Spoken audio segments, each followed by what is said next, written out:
Many people think that declawing is a simple and small harmless surgery that removes a cat's nails, which to some is the equivalent of having your fingernails trimmed. So, unfortunately, that is actually incorrect and is such a painful procedure for a cat to have to go through. And being a person who used to help cats and a person who has seen the effects of what declawing a cat may actually do to the cat themselves and how it changes their behavior, people are really mistaken on it. So, with that being said, people are mistakenly believing that declawing their cat is a harmless solution for unwanted scratching, although it can actually make their behavior much worse. So, today I will start by telling you why people choose to declaw their cats. Secondly, I will go on and tell you about how the procedure works, and there's 3 of them actually. And lastly, I will tell you about the detriments of actually declawing your cats. So, as said before, people are under the impression that declawing their cats is a great solution to unwanted scratching, and it is a solution to prevent them from damaging all their household items. But what they don't actually know is what's actually done when declawing is done to a cat. So declawing is a costly cosmetic procedure that is usually performed that will prevent a cat from scratching furniture or damaging household items. So a lot of people know that scratching is a normal cat behavior, but they don't realize that it's not done purposely to destroy a favorite chair or household item.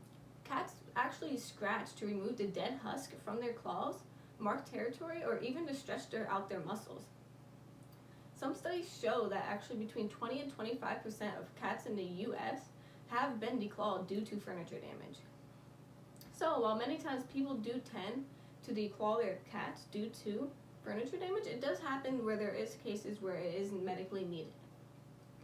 So, with that being said, where the surgery is actually needed, it's typically because if there is a bad infection in the nail bed, or it could even be from a possible tumor that is growing inside of the nail or in the ball. Not many people actually realize how this procedure is done though. Many pet owners don't realize that declawing involves the amputation of the last bone of each toe. So if such a procedure would be performed on a human being, it would actually be like cutting off each finger at the last knuckle. So, although a cat's claw isn't like a human toenail, it is both retractable and adhered to the bone. So declawing the process is actually the complete amputation of the bone and the claw, of the attached bone and the claw. So the standard and traditional method of declawing is amputation with a scalpel or guillotine clippers. And afterwards, the wounds are closed with stitches or surgical glue, and then are bandaged to prevent them from getting any infections. Cats do tend to suffer from significant pain though while recovering from this procedure.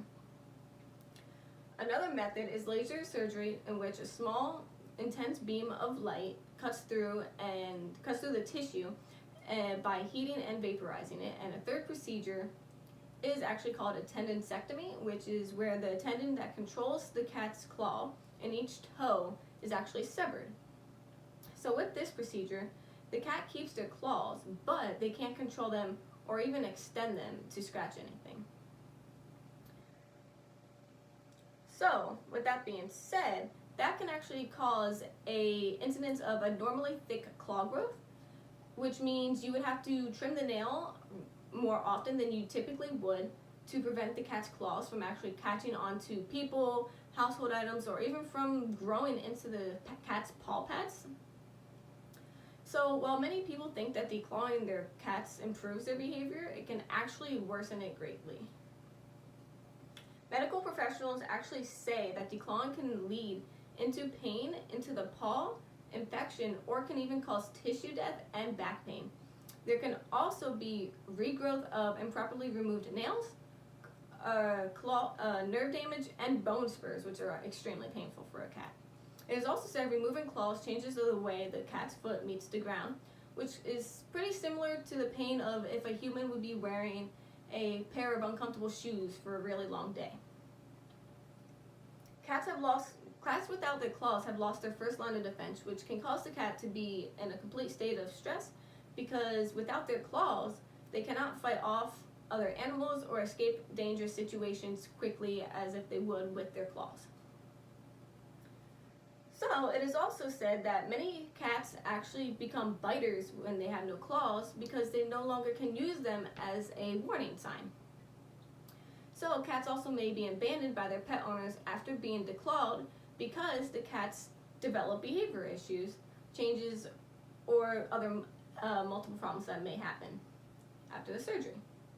Many owners have actually found that their cats have become more aggressive after the surgery due to the procedure. Behaviors that a cat might develop after the surgery may include biting or even urinating in unwanted areas outside of the litter box.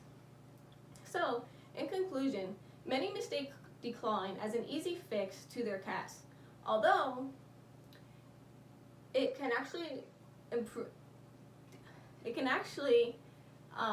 greatly increase the amount of behavioral problems that a cat may have, and there are much safer alternatives than declawing your cat that won't cause them extreme pain and is actually a lot less expensive.